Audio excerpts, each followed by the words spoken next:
NewGenGamers.com.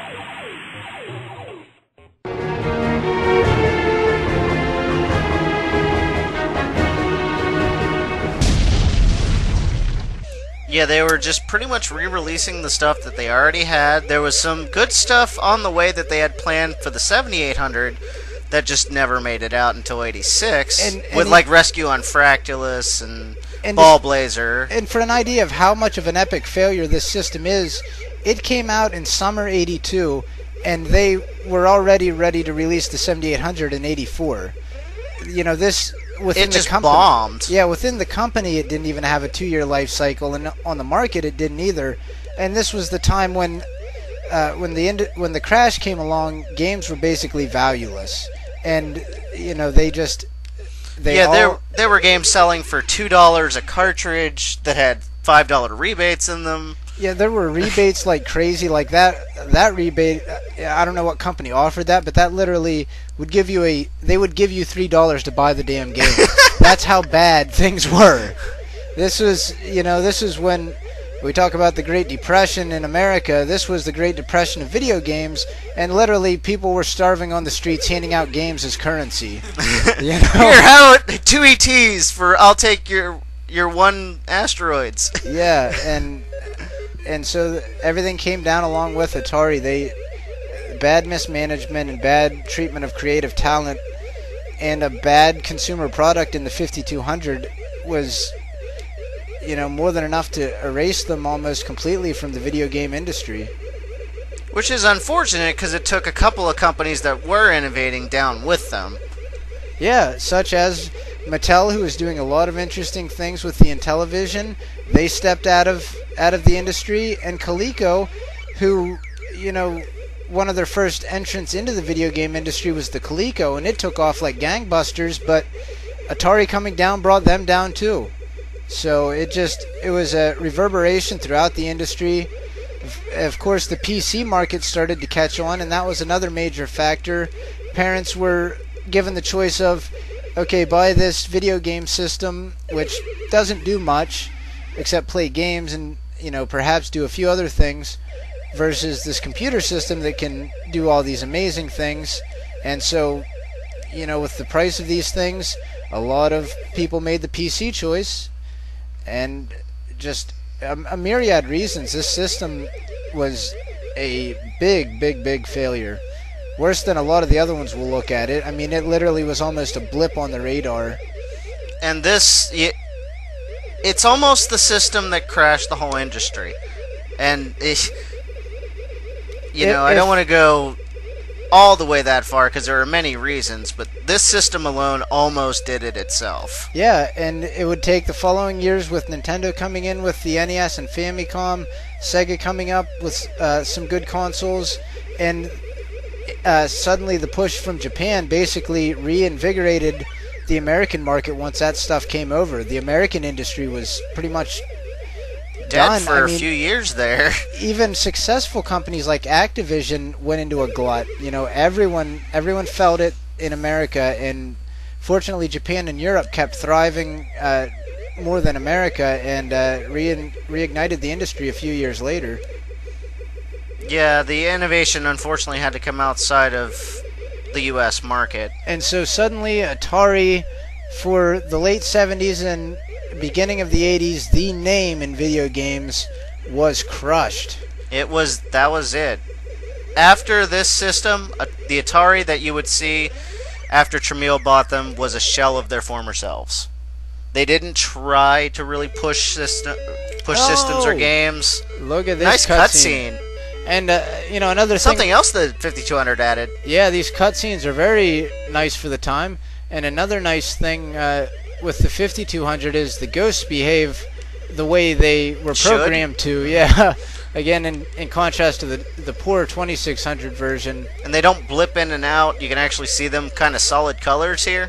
So it's almost a shame that they released this game as the next generation system to bring that arcade system, or to bring the arcade feel home, since the 2600 was at this time so dated, but it did everything else wrong.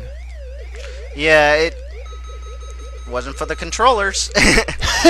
If it wasn't for the controllers, the failed market, the glut of crap games coming out, if it wasn't for the lack of creative inspiration, if it wasn't for the high price, lots of things. Yeah, lots of things did this one in. Yeah, so. they shot themselves in the face on this one, I think. Yeah, even worse than some colossal failures like the 32X, and I don't know if it's a worse failure than the 32X, but 32X didn't crash the industry. I think as far as being a crippling blow to the company and the industry, this thing let everyone down big time. And it's really unfortunate, but as we say here at New Gen Gamers and Console Wars of the Past, if you don't remember your history, you're doomed to repeat it. And as Atari was making history here, they made some bad history. And they were doomed to repeat it later on with the Jaguar. They were great at that. Yep. They never learned their lesson. So, we say goodbye to Atari, and that's it. And keep eating pellets. Please. Yum, yum, pellets.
New Gen Gamers.com